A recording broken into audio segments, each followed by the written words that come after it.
Oke, Shalom saudara yang dikasihi Tuhan. Berjumpa lagi dengan saya Nelson Gottlieb dalam seri pembelajaran teologi dispensasi, dan hari ini saya mengajak saudara semua untuk kita belajar dari teologi dispensasi yang kelima, yaitu dispensasi hukum Taurat. Minggu yang lalu saya sudah menjelaskan kepada kita, mengajarkan kepada kita tentang dispensasi perjanjian. Akhir dari dispensasi perjanjian adalah tokohnya sendiri, yaitu Abraham, gagal dalam menaati Allah dan perintahnya tentunya.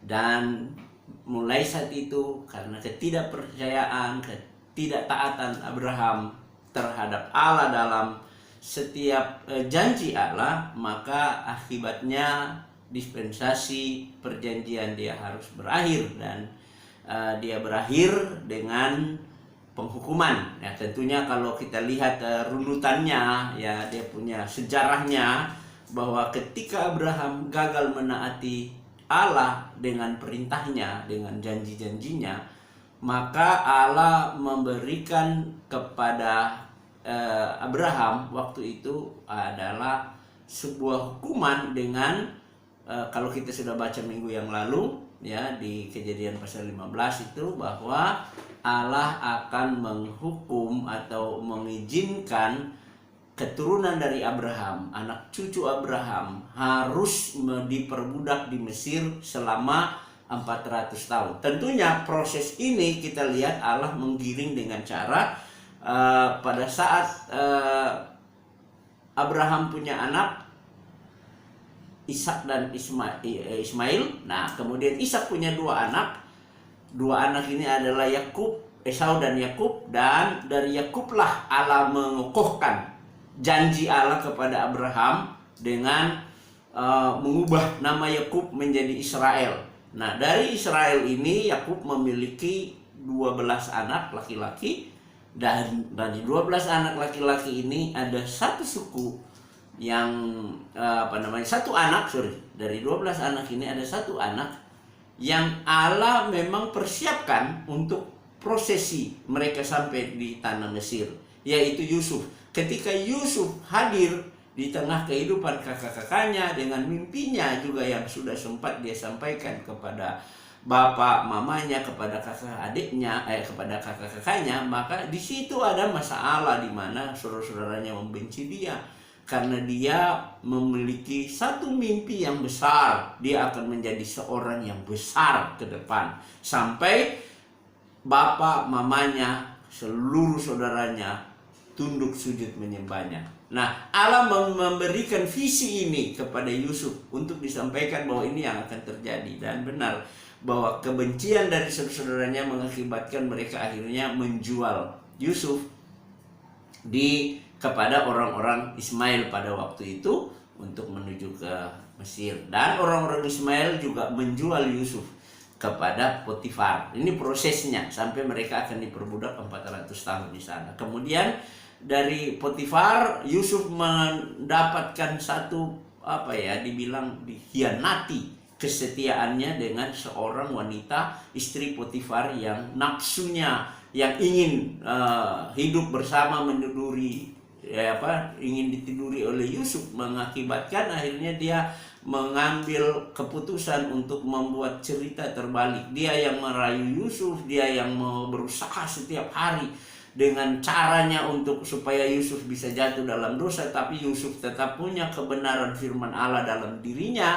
yang tidak bisa dapat diganggu oleh apapun, yang membuat akhirnya istri Potifar membalikin cerita, menuduh Yusuf ingin berusaha memperkosanya, sampai pada akhirnya kita lihat bahwa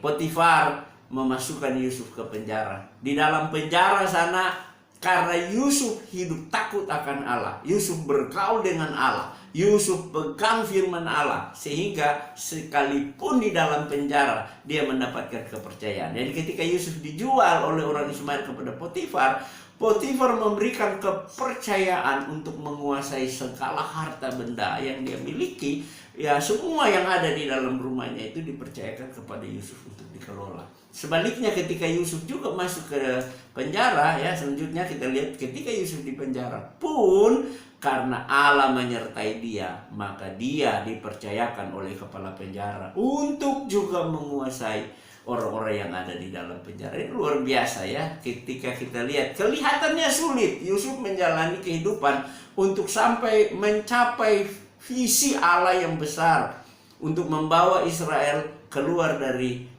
tanah Kanaan dan mereka akan diperbudak di Mesir. Allah menyertai Yusuf dengan berbagai cara, dan itu memang seringkali Yusuf mengalami kesulitan-kesulitan seperti itu. Ya kalau kita mungkin sulit karena ini dipertanyakan nih, tantangan seperti ini apa benar saya ada dalam rencana Allah yang besar ya? Yusuf juga pertanyakan hal ini. Kenapa dia tidak percayakan? Pertanyaannya karena dia terlalu percaya kepada Allahnya yang membawa dia. Saudara, kita lihat di sini, sehingga walaupun kelihatan dia dilupakan, dan satu hari Tuhan bawa dua pegawai raja, juru minuman dan juru roti ke istana, ke penjara karena mereka buat pelanggaran, dan Tuhan izinkan mereka bermimpi dan tidak ada satu orang pun yang bisa menafsir mimpi mereka. Mereka gelisah dan akhirnya ketemu dengan Yusuf dan Yusuf menafsirkan mimpi mereka. Dan apa yang ditafsirkan oleh Yusuf, apa yang diberitahukan oleh Yusuf tentang mimpi dan arti mimpi mereka masing-masing, itu terjadi tepat pada waktunya seperti yang dia katakan. Namun ketika kepala juru roti dia diselamatkan dan juru roti dibunuh dan juru minuman diselamatkan, akhirnya juru minuman melupakan Yusuf. Tetapi Allah punya berbagai cara sampai akhirnya memang Allah mengizinkan Firaun bermimpi sesuatu yang sangat buruk terjadi, dan mimpi itu tidak dapat ditafsirkan oleh juru tenun siapapun yang ada di Mesir. Orang-orang berilmu pintar yang bisa membaca mimpi, menafsirkan mimpi itu tidak dapat mereka melakukannya. Kenapa? Karena memang Allah mengizinkan dan Allah mau supaya Yusuflah yang akan menafsirkannya. Sampai raja mengambil keputusan akan membunuh orang-orang yang ada di dalam istana, orang-orang berilmu yang luar biasa. Tetapi akhirnya juru minuman dia mengingat apa yang pernah dia alami. Dia pernah bermimpi dan Yusuf bisa menebak dengan cara yang tepat. Dengan itulah dia memberitahukan kepada Firaun, dan Firaun menyuruh mengeluarkan Yusuf dari penjara. Dari sanalah kita lihat Allah memulai peranannya, sehingga akhirnya Yusuf menceritakan mimpi dari Firaun, dan kita melihat bahwa pada akhirnya Firaun mempercayakan proyek besar karena Yusuf memberitahukan dalam mimpinya bahwa 7 tahun akan ada masa kelimpahan dan 7 tahun akan ada masa kelaparan. Nah, mengatasi masa kelimpahan, Yusuf memberi saran, memberi masukan kepada Firaun bahwa Firaun harus membuat lumbung-lumbung, ya, tempat-tempat gudang-gudang untuk menampung selama 7 tahun masa kelimpahan ini. Semua hasil panen dari tanah Mesir itu dimasukkan di dalam lumbung. Jadi harus ada gudang-gudang besar yang dibangun untuk menyetok bahan makanan pada saat kelimpahan. Karena 7 tahun setelah kelimpahan, 7 tahun kemudian akan ada kelaparan besar, bukan hanya di tanah Mesir tapi di seluruh dunia. Dengan adanya stok makanan yang banyak, ya, di gudang, maka 7 tahun masa kelaparan pun orang-orang Mesir akan sejahtera, akan menikmati hidup. Mereka tidak kelaparan, tidak mati kelaparan dan lain sebagainya. Pemerintah bisa dapat mengatasi resesi yang terbesar di 7 tahun setelah masa kelimpahan berlalu. Saudara, kita lihat ini luar biasa, dan masukan yang diberikan oleh Yusuf itu menurut Firaun tidak bisa dapat dilakukan oleh siapapun selain oleh Yusuf yang memiliki ide itu. Wah, ini luar biasa ya. Dalam prosesi sebagai seorang tahanan, ya, dalam kondisi sebagai seorang tahanan, akhirnya Allah membawa dia masuk ke istana dan tidak mengalami proses, ya, di istana itu. Karena Yusuf sudah mengalami proses dari rumah orang tuanya, dia diproses begitu sakit, kemudian dia dijual, kemudian setelah itu dia dikhianati, dituduh melakukan kejahatan, dosa, sampai dia dipenjara. Ini proses yang Tuhan bawa Yusuf sampai dia akhirnya ketika dia dapat menafsirkan mimpi raja dan memberikan solusi terhadap masalah yang akan dihadapi ke depan, ya, maka raja akhirnya langsung memberikan jabatan orang kedua di tanah Mesir.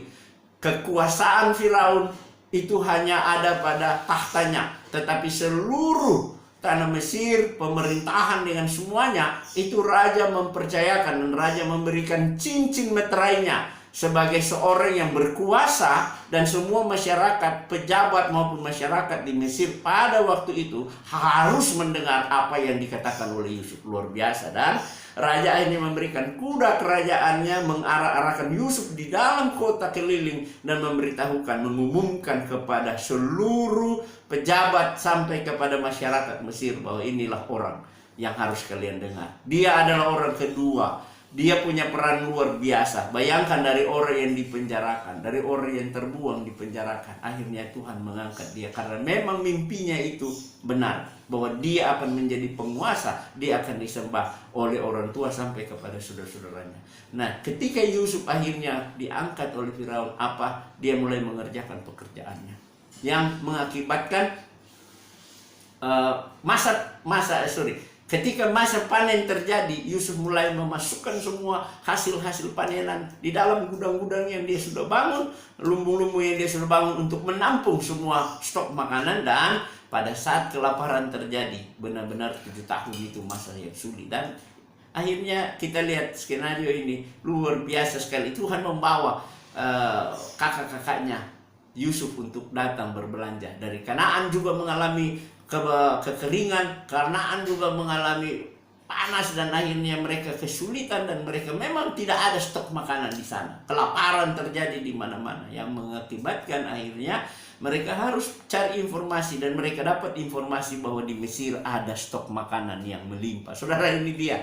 Dan akhirnya kita lihat cerita bahwa akhirnya Yusuf memperkenalkan dirinya kepada kakak-kakaknya setelah beberapa waktu dia mengerjain mereka di dalam perjalanan mereka, karena memang mereka sudah tidak mengenal dia. Kalau seandainya mereka masih mengenal dia, maka mungkin tidak ada cerita seperti itu. Tetapi dengan mereka tidak mengenal Yusuf, karena Yusuf tentunya ketika ada di kerajaan dia sudah dipersiapkan dengan baik sebagai seorang pejabat tinggi, tentu penampilannya beda dengan waktu dia masih ada di rumah, waktu masih remaja. Saat mereka menjual dia punya penampilan sudah berbeda. Dia sudah menjadi orang yang berpendidikan tinggi, dia menjadi orang yang punya kehormatannya diberikan oleh kerajaan pada waktu itu, membuat dia memang tidak dikenal lagi oleh kakak-kakaknya, sehingga dia punya kesempatan mengerjain kakak-kakaknya sampai akhirnya dia memperkenalkan dirinya dan menyuruh untuk pergi jemput orang tuanya.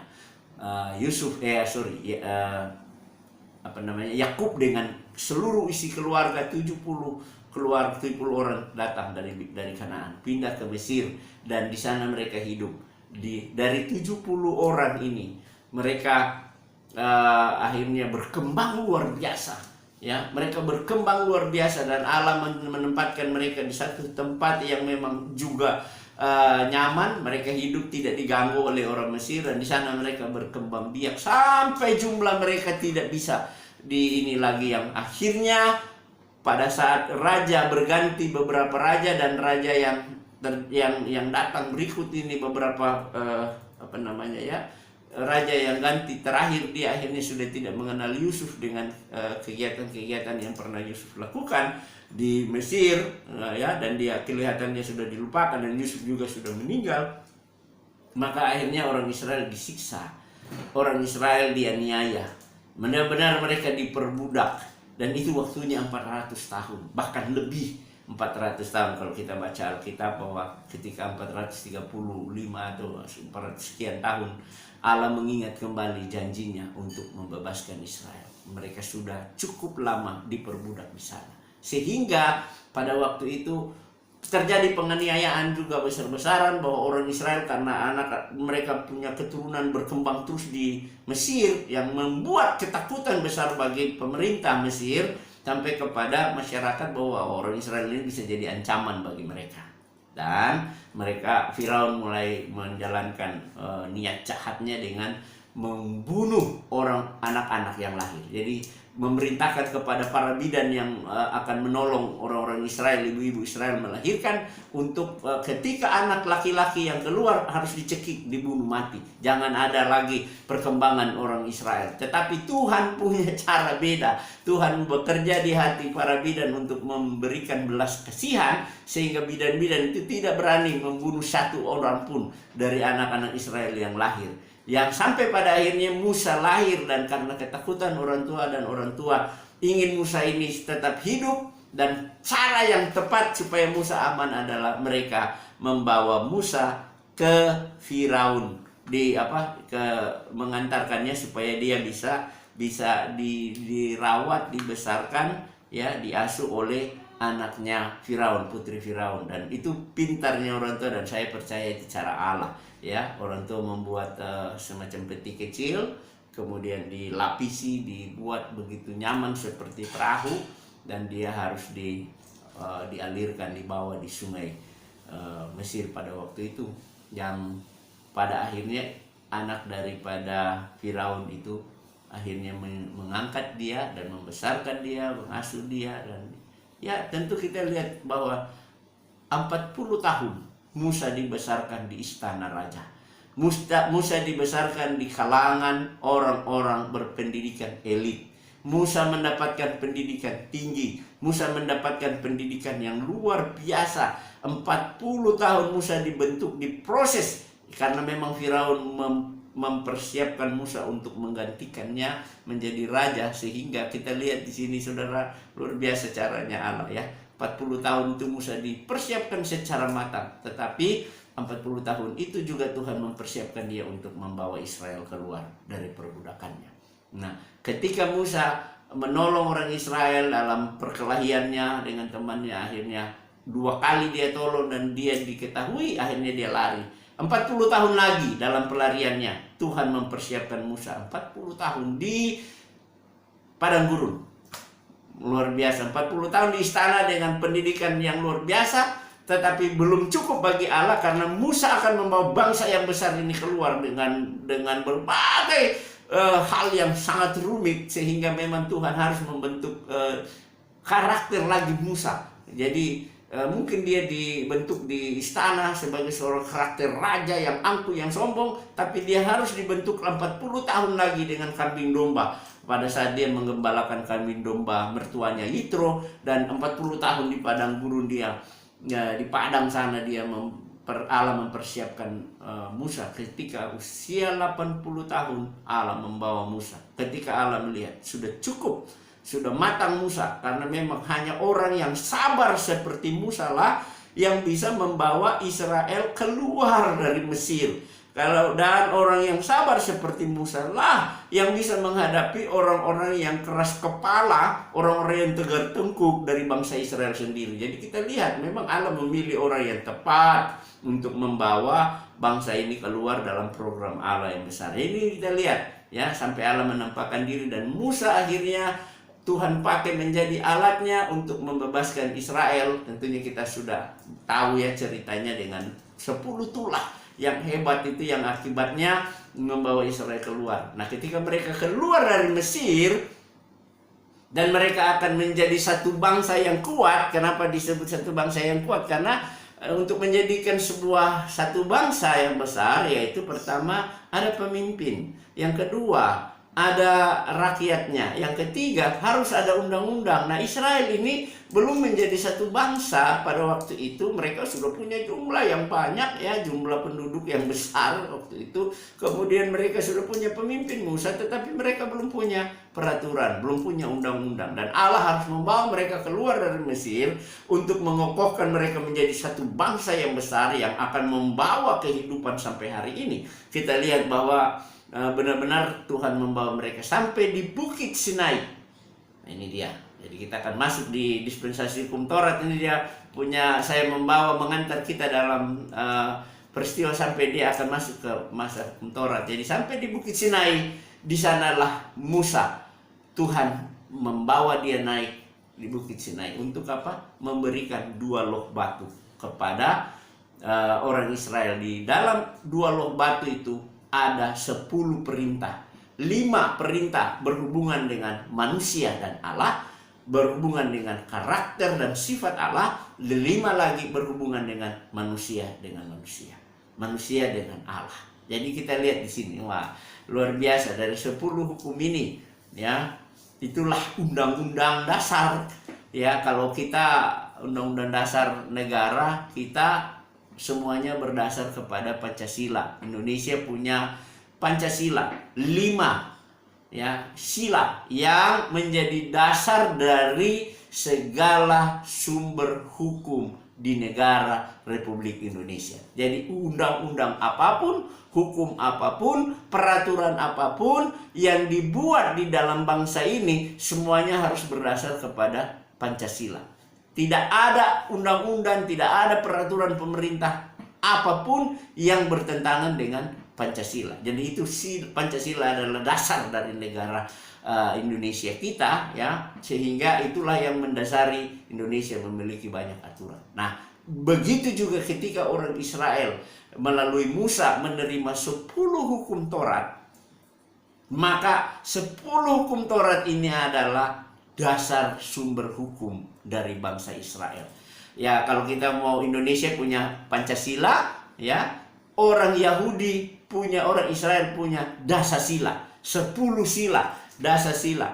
Itulah yang membawa Israel menjadi satu bangsa. Jadi mereka sudah ketika sampai di Bukit Sinai, ketika mereka menerima 10 hukum yang menjadi Dasasila, menjadi dasar dari sumber hukum dalam kehidupan bangsa Israel, maka Israel punya pemimpin yang memimpin mereka. Kemudian Israel punya jumlah penduduk yang ada, masyarakat. Kemudian Israel punya undang-undang, maka dia menjadi satu bangsa. Saudara yang kekasih di dalam Tuhan. Sehingga dari situlah kita melihat Israel menjadi satu bangsa yang besar, yang merdeka, yang Tuhan sendiri berikan, bukan oleh PBB, bukan oleh perjuangan apapun, tetapi memang Tuhan memberikan itu kepada mereka. Ini luar biasa Allah dalam programnya bagi Israel. Sehingga dispensasi hukum Taurat itu dimulai, ya, dispensasi hukum Taurat dimulai dari Gunung Sinai. Jadi mulai sejak mereka tiba di Gunung Sinai dan menerima 10 hukum itu, maka saat itulah dispensasi hukum Taurat mulai berlaku. Dia mulai dari Gunung Sinai, ya, sejak Allah memberikan hukum Taurat atau 10 hukum kepada bangsa Israel melalui melalui perantaraan Musa, yang dicatat di dalam Keluaran pasal 20. Saudara baca di Keluaran 20, disitulah hukum Taurat diberikan kepada mereka. Jadi mulai dengan mereka menerima hukum Taurat sebagai aturan bagi bangsa Israel melalui Musa tentunya, maka itu dia berlaku mulai dari, jadi kita lihat, ya, dispensasi hukum Taurat dimulai dari Keluaran pasal 20, sejak bangsa Israel tiba di Bukit Sinai dan mereka menerima 10 hukum, dan dia berlangsung sampai dengan saat dimulainya pelayanan Paulus, gitu. Jadi cukup panjang, ya. Kalau kita belajar sebelumnya, dispensasi sebelumnya dicatat di Alkitab itu cuma sedikit. Nah, ini dispensasi atau pemetaannya, ya. Nah, dispensasi kesucian mulai dari Kejadian pasal 1 sampai Kejadian pasal 3 ayat 6 dia berakhir. Kemudian Kejadian pasal 3 ayat 6 sampai, ya, dengan peristiwa Menara Babel, itu satu dispensasi, yaitu keinsafan. Mulai dari peristiwa Menara Babel terus sampai kepada peristiwa air bah, itu satu dispensasi yang dipimpin juga oleh Nuh, ya, yang disebut dengan dispensasi pemerintahan manusia. Kemudian sejak air bah sampai seterusnya, kita lihat Allah memilih Abraham, ya, sampai kepada peristiwa ini di Bukit Sinai, baru berakhirlah dispensasi perjanjian. Dan di Bukit Sinai Allah membawa Israel dalam dispensasi Taurat, memulai perjalanan baru pada dispensasi Taurat untuk mereka menjalani kehidupan. Jadi itu dicatat sampai mulai dari Keluaran. Jadi dari Kejadian 11 dia sampai di Keluaran 19 itu dispensasi perjanjian, dan Dan kita lihat dari Kejadian 12 Kejadian 12 sampai Keluaran pasal 19 itu dispensasi perjanjian, dan dia berakhir di Bukit Sinai saat mereka menerima loh batu. Saat itu Allah memulai dispensasi baru, yaitu disebut dengan dispensasi hukum Taurat. Nah, dispensasi hukum Taurat dicatat mulai dari Keluaran pasal 20 sampai dia di Kisah Para Rasul pasal 12. Jadi cukup panjang masa Taurat, masa Taurat cukup panjang. Ada banyak sekali tokoh-tokoh yang muncul di masa Taurat,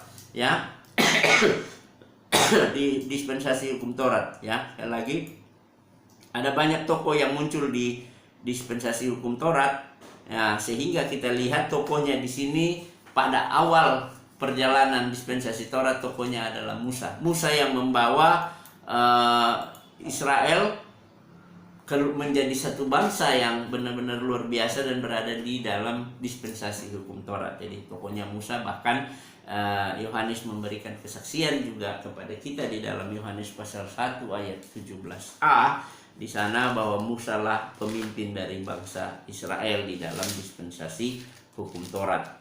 Saya mengajak kita membaca Yohanes pasal 1. Yohanes 1 ayatnya yang ke 17a, di sana dikatakan demikian.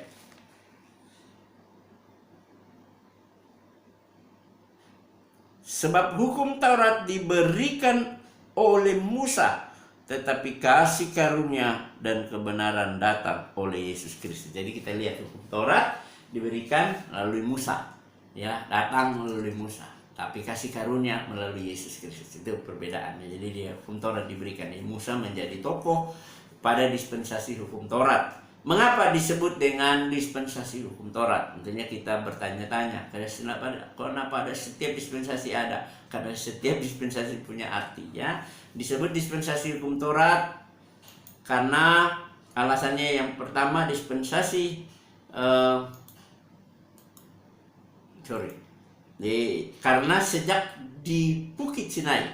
Jadi kenapa disebut dispensasi hukum Taurat? Karena sejak di Bukit Sinai itu hukum Taurat menjadi dasar hukum dari kehidupan bangsa Israel, baik secara pribadi, kemudian secara berkeluarga, dalam berjemaat, kemudian di dalam berbangsa dan bernegara. Jadi kita lihat kenapa disebut dengan dispensasi hukum Taurat, karena mulai sejak di Bukit Sinai hukum Taurat menjadi sumber hukum atau menjadi dasar hukum bagi mengatur kehidupan bangsa Israel secara pribadi mereka maupun dalam keluarga masing-masing Israel, dalam berjemaat dan dalam berbangsa dan bermasyarakat. Itu diatur kehidupan mereka oleh hukum Taurat, sehingga dispensasi ini disebut dengan dispensasi hukum Taurat. Nah, 10 hukum Taurat merupakan sumber dari segala sumber hukum yang berlaku. Jadi perhatikan baik lagi, 10 hukum Taurat adalah sumber dari segala sumber hukum yang berlaku di Israel. Sehingga itu kita lihat di sini bahwa ke-10 hukum tersebut dijabarkan menjadi 613 peraturan. Jadi sekali lagi, hukum Taurat merupakan sumber dari segala sumber hukum yang berlaku di Israel, sehingga itu ke-10 hukum tersebut dijabarkan menjadi 613 peraturan yang mencakup sini. Jadi dari 10 hukum dijabarkan dalam berbagai macam peraturan, sehingga diperhitungkan sekitar 613 peraturan dari 10 hukum yang mendasari 613 peraturan ini adalah 10 hukum itu, 10 perintah itu. Nah, 10 perintah ini dijabarkan menjadi 613 peraturan untuk apa? Mengatur kehidupan, mengatur kehidupan. Baik dia mencakup aturan tentang hukum moral, yang kedua aturan tentang hukum upacara agama, dan yang ketiga adalah hukum sipil, dan keempat adalah hukum kesehatan. Jadi dari 10 hukum dijabarkan menjadi 613 peraturan. Itu mencakup hukum moral satu kali, hukum yang kedua adalah hukum upacara agama, dan yang ketiga adalah hukum sipil, dan yang keempat adalah hukum kesehatan. Jadi ada 4 hukum ini. Dari 10 dijabarkan menjadi besar 613 untuk mengatur kehidupan hukum moral, hukum upacara agama, hukum sipil, dan hukum kesehatan. Wow, lengkap. Israel benar-benar begitu lengkap, sehingga kalau kita lihat orang Israel di dalam segala bidang benar-benar diatur oleh hukum Taurat, dan itu yang sudah dijabarkan menjadi 613 peraturan. Jadi kembali seperti yang saya katakan tadi di awal, bahwa ketika bangsa ini mulai berdiri dengan 5 sila yang dicetuskan oleh pendiri bangsa kita, founding father bangsa kita, yaitu Soekarno, Hatta, dan teman-teman yang lain. Ada Sahril di sana, ada Cipto Mangunkusumo, dan tentu tokoh-tokoh awal mereka, tokoh-tokoh yang memperjuangkan kemerdekaan. Mereka duduk bersama, mereka mulai membicarakan bersama, mereka mulai membuat undang-undang, dan itu dimulai dengan Pancasila. Ya, dari Pancasila ini kita punya Undang-Undang Dasar 45, dan dengan itulah menjadi dasar bangsa negara kita. Sampai hari ini Indonesia punya ribuan peraturan, ribuan undang-undang yang mengatur bangsa, baik dari sisi hukum moralnya, hukum upacara agama juga, hukum sipilnya juga, hukum kesehatan juga. Jadi kita lihat di sana. Jadi sama dengan Pancasila, satu ketuhanan yang Maha Esa.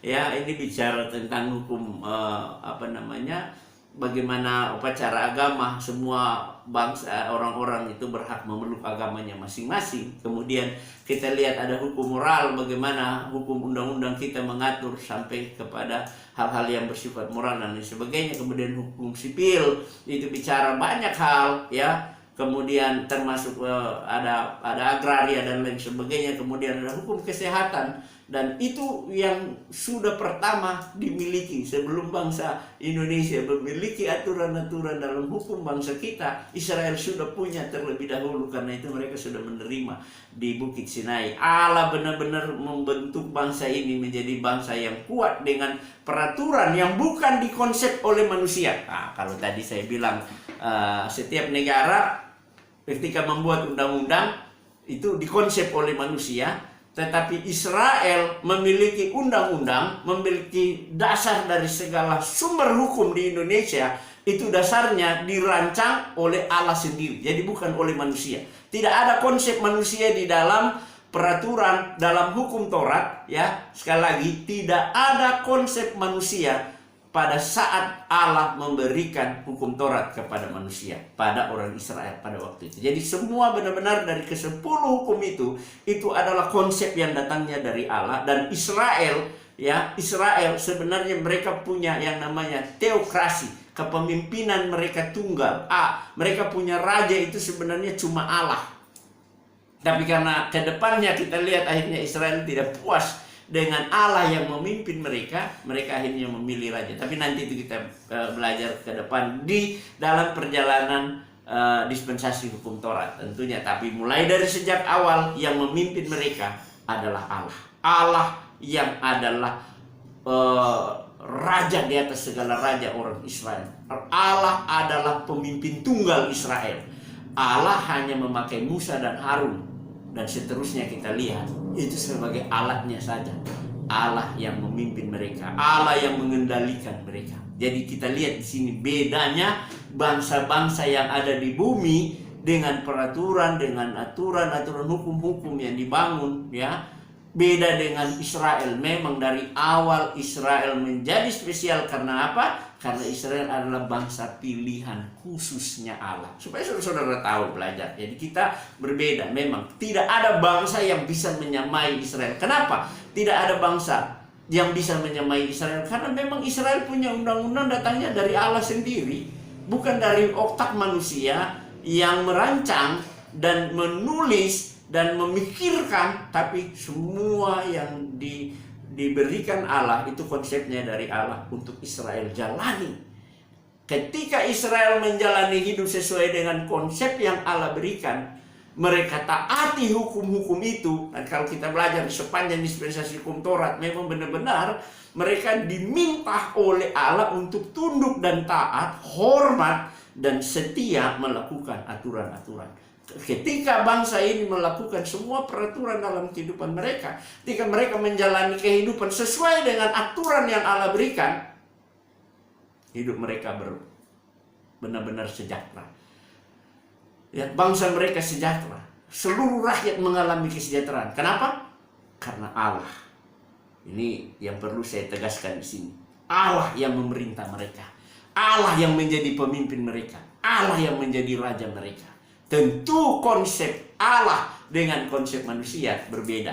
Kalau manusia yang membuat konsep peraturan, maka ada kelemahan, ada kekurangan, ada kepentingan. Tetapi karena Allah yang membuat konsep bagi Israel, tidak ada kepentingan siapapun. Allah hanya minta Israel sebagai bangsa pilihan khusus, tunduk untuk taat melakukan peraturan-peraturan yang Allah rancangkan bagi mereka. Tentu kita lihat bahwa ketika peraturan ini dibuat oleh Allah, nggak ada yang bisa bantah.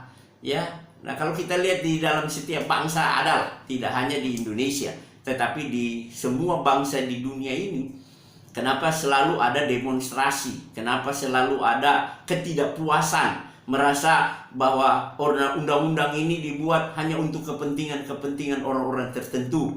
Nah, sehingga itu tidak pernah berakhir orang berdemo. Di dunia ini tiap hari orang demo dengan aturan-aturan yang kelihatannya bertentangan. Ada aturan-aturan yang berpihak kepada orang-orang tertentu, ada aturan-aturan yang berpihak kepada kelompok-kelompok tertentu, ada aturan-aturan yang berpihak kepada partainya, ada aturan yang berpihak kepada semacam-macam gitu ya. Sehingga tiap hari aja kita lihat ada orang turun di jalanan, ngapain? Protes aturan-aturan itu. Tapi kita tidak pernah dapat informasi dalam catatan sejarah orang Israel protes aturan yang mereka punya. Ini bedanya, saudara. Kita lihat ya, di Amerika hampir tiap hari orang turun di jalan memprotes pemerintah. Di negara-negara mana saja yang ada di dunia ini, hampir tiap hari orang turun ke jalan dan protes pemerintah. Protes kepada orang-orang yang menjalankan aturan-aturan, protes kepada orang-orang yang menyusun undang-undang di negara mereka. Tetapi Israel dalam catatan sejarah, mulai dari Bukit Sinai sampai hari ini dan sampai kapanpun, tidak ada satu orang pun dari bangsa Israel yang turun ke jalan memprotes hukum mereka yang 10 itu, yang sudah dijabarkan menjadi 613. Mungkin ke sini sudah semakin banyak lagi peraturan-peraturan yang dibangun di dalam bangsa setelah mereka memilih raja. Itu mungkin sudah semakin banyak, tetapi tidak ada peraturan yang menyimpang, yang keluar dari 10 hukum yang menjadi dasar sumber hukum mereka. Dan memang kokoh, benar, negara ini kokoh, negara ini kuat, negara ini hebat, negara ini benar-benar ada di dalam rel, karena mereka memang memiliki undang-undang dari Allah sendiri, pencipta langit bumi, pencipta alam semesta, Allah penguasa alam semesta yang membuat aturan. Dan hanya, nih, perhatikan baik, saya mau jelaskan di sini, tegaskan di sini. Hanya kepada Israel sajalah secara langsung Allah menurunkan aturan. Allah tidak memberikan aturan secara langsung kepada bangsa-bangsa lain, tetapi hanya kepada Israel sajalah. Sehingga saya mau kasih tahu hari ini, jujur ya, saya mau kasih tahu hari ini jujur, hampir seluruh undang-undang di dalam bangsa-bangsa di negara ini, kalau mau jujur, biar lagi negara ateis, negara komunis, kebanyakan mereka mengambil prinsip-prinsip dari 10 hukum Taurat. Bahkan undang-undang yang ada di Indonesia hari ini, kalau kita mau kembali ke belakang melihat sejarah, bahwa banyak undang-undang yang ada di Indonesia itu adopsi dari undang-undang yang ada di Belanda, Jepang.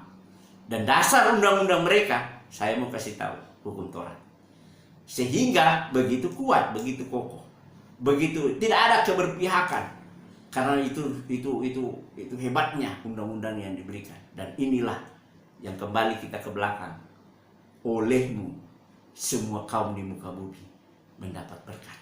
Wah, luar biasa ya. Jadi kalau kita mau belajar Alkitab ini dengan jujur, hati jujur, ya, tidak ada kepentingan yang lain-lain, kita mau memahami Alkitab secara jujur, saudara akan menerima banyak sekali hal dari kebenaran firman Allah. Ternyata Alkitab adalah buku catatan Allah bagi dunia, mulai dari penciptaan sampai akhir zaman. Anda tidak bisa keluar dari sana.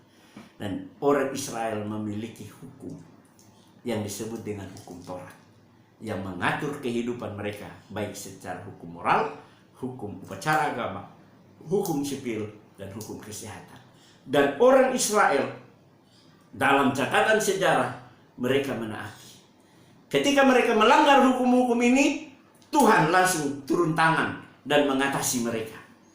Tapi begitu mereka taat, bangsa mereka benar-benar diberkati. Kalau kita belajar ke depan, kita akan lihat ketika Israel akhirnya tidak puas dengan kepemimpinan Allah dan mereka mulai memprotes kepada Allah untuk memilih pemimpin mereka, memilih raja mereka, dan Allah mengizinkan raja-raja ini tidak patuh pada aturan yang Allah berikan. Benar-benar Allah selesaikan dia mengalami kesulitan. Sebaliknya, dalam perjalanan kehidupan raja-raja di bangsa Israel, pada saat mereka benar-benar menaati raja itu dan dia mengatur semuanya, dia menaati peraturan-peraturan yang sudah diatur dalam hukum Taurat untuk kehidupan berbangsa, bernegara, bisa pribadi, berbangsa, bernegara, beragama, dan lain sebagainya. Ketika mereka taat, Tuhan memberkati bangsa itu dengan kesejahteraan. Wah, jadi kita lihat ini luar biasa. Dan sampai hari ini dan sampai kapanpun kita lihat benar-benar orang menggunakan hukum Taurat sebagai dasar bagi kekuatan hukum di dalam bangsa. Khusus buat Israel, mereka punya kekuatan hukum yang luar biasa, super duper. Saya mau kasih tahu nih kekuatan hukum yang super duper, karena memang kenapa? Karena konsep hukum Israel tidak dikonsepkan oleh pikiran manusia, tetapi Allah sendirilah yang memberikannya. Sehingga mereka kuat, mereka kokoh. Sampai hari ini mereka tidak pernah hilang. Dan sampai kapanpun Israel tidak pernah hilang. Karena mereka memiliki aturan yang dikonsepkan oleh Allah mereka sendiri. Oke, saya kira ini pembuka saya untuk kita memulai di dalam dispensasi hukum Taurat. Berikut saya akan mengantar saudara untuk berselancar, untuk berjalan di dalam memahami, melihat apa saja aturan-aturan itu, ya. Ada 4 hukum, ya, yang mengatur baik hukum moral, hukum upacara agama, hukum sipil, dan hukum kesehatan. Dari 10 hukum dijabarkan menjadi 613 aturan, dan itu dikelompokkan menjadi 4 hukum besar, yaitu hukum moral, hukum upacara agama, hukum sipil, dan hukum kesehatan. Kita akan ketemu lagi di waktu yang akan datang. Saya berharap saudara ikuti channel saya ini. Kalau Anda mau belajar, mari ikut bersama. Jangan lupa subscribe dan juga like dan share ke teman-teman yang lain. Kalau Anda diberkati, subscribe, like, dan share kepada banyak orang, supaya kita sama-sama belajar, kita sama-sama bertumbuh. Saya akan bawa kita di seri ini sampai selesai, sampai kita belajar selesai 7 dispensasi. Ya, kiranya ini jadi berkat bagi kita semua. Nama Tuhan Yesus sajalah yang dipuji, disembah, dipermuliakan. Terima kasih. Tuhan memberkati kita semua.